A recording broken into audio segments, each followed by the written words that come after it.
In the sun-scorched lands of Canaan, a young dreamer named Joseph stood out among his 11 brothers, not just because he was the youngest or their father Jacob's favorite, but because of the dreams.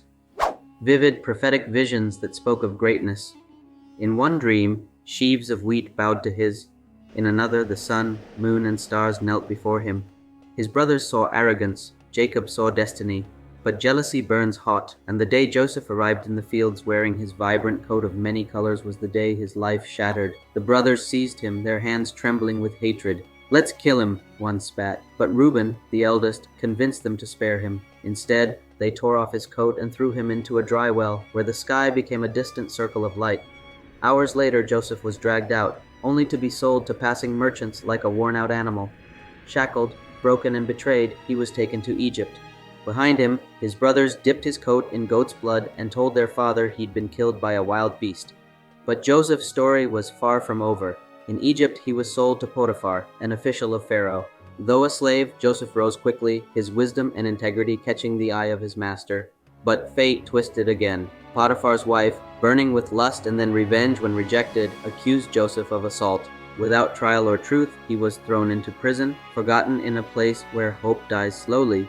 Yet, even in the darkness of prison, Joseph's light could not be dimmed. He interpreted dreams for two fellow inmates, one of whom, a royal cupbearer, promised to remember him. 2 long years passed. Silence. Then Pharaoh himself had disturbing dreams no one could explain. 7 fat cows devoured by 7 gaunt ones, 7 healthy heads of grain consumed by 7 withered stalks. Fear rippled through the palace until the cupbearer remembered the young Hebrew in the dungeon. Joseph was summoned, shaved, and robed before the king. Calmly he declared, "The dreams mean 7 years of plenty will be followed by 7 years of famine." He not only explained the visions but offered a plan. Store food now to save the nation later. Pharaoh was stunned.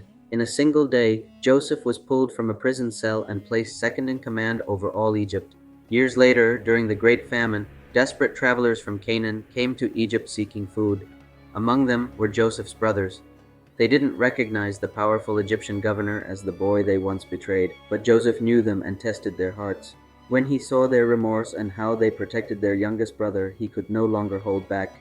Tears streamed down his face as he cried, "I am Joseph, your brother." Fear seized them, but Joseph embraced them. "You meant it for harm," he said, "but God meant it for good, to save many lives." And so the boy who was sold, falsely accused and imprisoned, became a savior, not just of Egypt, but of the very family who broke him.